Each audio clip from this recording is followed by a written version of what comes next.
Syllabus के संबंध में जो बार बार लोगों की चर्चा होती रही है कि सिलेबस का विस्तार किया जाए, तो सिलेबस का विस्तार करने की कोई आवश्यकता नहीं है। प्राथमिक विद्यालय के अध्यापकों के लिए जो सिलेबस है वो वही सिलेबस है जो हमारा फंडामेंटली हम लोग कह रहे हैं कि। नमस्कार, लाइव सिटीज में आपका स्वागत है। मैं हूं आपके साथ प्रीति झा।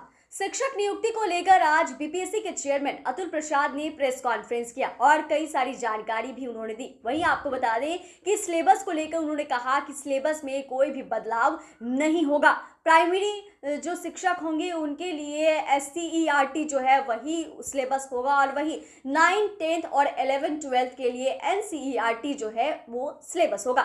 वहीं उन्होंने यह भी बताया कि मेन पेपर के लिए जहां 150 सवाल पूछे जाने थे, अब उसकी जगह पर 120 सवाल जो है वही पूछे जाएंगे।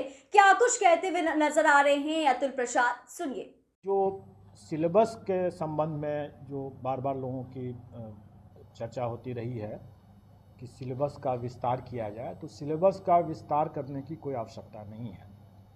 लेकिन एक चीज़ हम लोगों ने ज़रूर स्पष्ट आउट कर दिया है कि प्राथमिक विद्यालय के अध्यापकों के लिए जो सिलेबस है वो वही सिलेबस है जो हमारा फंडामेंटली हम लोग कह रहे हैं कि जो पढ़ाते हैं वही सिलेबस हुआ। जो बच्चों का जो सिलेबस है वही सिलेबस है। और उसी को हम और स्पष्ट कर दें कि प्राथमिक विद्यालय के लिए जो एससीईआरटी का जो सिलेबस है के हिसाब से जो सिलेबस है वही राज्य सरकार का सिलेबस है, वही राज्य के विद्यालयों में लागू है और वही इस तरह के अध्यापकों के लिए, अभ्यर्थियों के लिए वो सिलेबस होगा प्राथमिक विद्यालय के लिए। और जो 9, 10 और फिर उसके बाद 11, 12 के लिए जो है मामला, उसमें राज्य सरकार के विद्यालयों में जो पाठ्यक्रम है वो एनसीईआरटी के पाठ्यक्रम का जो है वही है, इसलिए वो उसी से गाइडेड होगा और वही है। इसलिए अगर किसी भी अभ्यर्थी को सिलेबस विस्तार से अगर समझने की ज़रूरत है तो वो बस उन्हीं को देख लेंगे तो उनके वो जिज्ञासा पूर्ण हो जाएगी।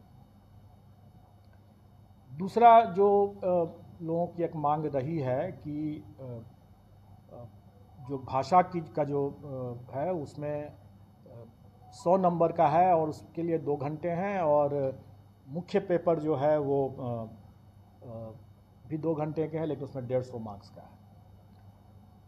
तो इसमें मैं बता दूं कि भाषा का जो है वो पहले भी मैंने स्पष्ट किया कि क्वालिफाइंग नेचर का है, उससे आपको मेरिट नहीं बनेगा, मेधा सूची उसके मार्क प्राप्तांक के आधार पर नहीं बनेगा। और इसलिए हम लोगों ने उसमें अधिक समय दिया है कि आप आराम से आप करें, उसमें घबराने की बात नहीं है, सिर्फ क्वालिफाइंग नेचर का है, लेकिन आप आराम से कर सकते हैं। लेकिन जो मुख्य पेपर है वो उसी पर मेधा आधारित होगा, प्रतियोगिता उसी पर है, तो उसमें हम लोग चाहेंगे कि जो अच्छे अभ्यर्थी हैं वो जल्दी बना पाएंगे और जो अच्छे नहीं हैं, उतने स्मार्ट नहीं है, वो थोड़ा उनको विलम्ब होगा। तो इसीलिए हम लोगों ने ज़्यादा क्वेश्चन रखा है। लेकिन हम लोगों ने फिर आपस में विचार करके और अभ्यर्थियों की एक बड़ी मांग को ध्यान में रखते हुए हम लोगों ने पहले जो 150 क्वेश्चन रखा था उसको घटा करके 120 किया है मेन में। और पहले जैसे 100 और 50 का था कि 100 में उनका नॉलेज टेस्ट था और 50 में उनका इंटेलिजेंस का टेस्ट था, उसको हमने वो ब्रेकअप को हमने 80 और 40 के रखा है। और ये सभी मुख्य परीक्षाओं के लिए है, मतलब 120 क्वेश्चन रहेगा, 80 और प्लस 40। और ये भी मैं स्पष्ट कर दूं कि एक पद के लिए एक ही मेन पेपर है। कई बार लोग ये कहते हैं कि इतना व्यापक सिलेबस है कैसे पढ़ेंगे, तो ऐसा नहीं है कि उनको सभी पढ़ना है, उनको तो सिर्फ एक ही पेपर की तैयारी करनी है। अगर एक पद के लिए तैयारी कर रहे हैं तो एक ही पेपर की तैयारी करनी है, मेन पेपर। भाषा तो सबके लिए लागू है, वो तो क्वालिफाइंग नेचर का। तो इसलिए अगर वो 2 पद के लिए तैयारी कर रहे हैं तो उनको 2 पेपर पढ़ना पड़ेगा, 2 पेपर के हिसाब से पढ़ना होगा।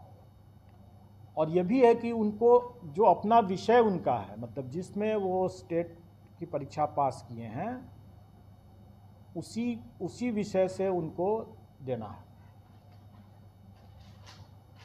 और इसमें सिर्फ पहले मैंने स्पष्ट किया है कि सिर्फ कॉमर्स का ही एक ऐसा विषय है जिसमें कि अगर वो स्टेट किए हुए हैं तो उसमें उनको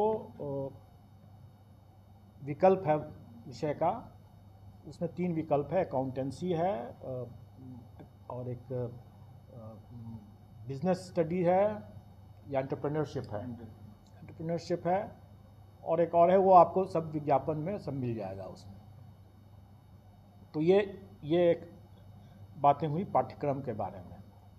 तो आपने सुना कि अतुल प्रसाद इसको लेकर क्या कुछ कह रहे थे। उन्होंने बताया कि जो लैंग्वेज पेपर होगा वो बस क्वालिफाइंग पेपर होगा, उसके लिए उसके तौर पर कोई भी मेरिट लिस्ट नहीं जारी किया जाएगा, नहीं तैयार किया जाएगा। और वहीं उन्होंने यह भी बताया कि मेन पेपर जो है, मेन पेपर के लिए जहां एक तरफ हम पहले सोचे थे कि 150 सवाल पूछे जाएंगे, वहीं अब उसके जगह पर 120 जो है वही सवाल पूछे जाएंगे और उसके आधार पर ही मेरिट लिस्ट तैयार किया जाएगा। और वहीं उन्होंने सिलेबस के बारे में भी तमाम जानकारियां जो है वो दी है। खबर में बस इतना ही। चैनल को सब्सक्राइब करें, फेसबुक पेज को लाइक करें। वीडियो देखने के लिए आपका धन्यवाद।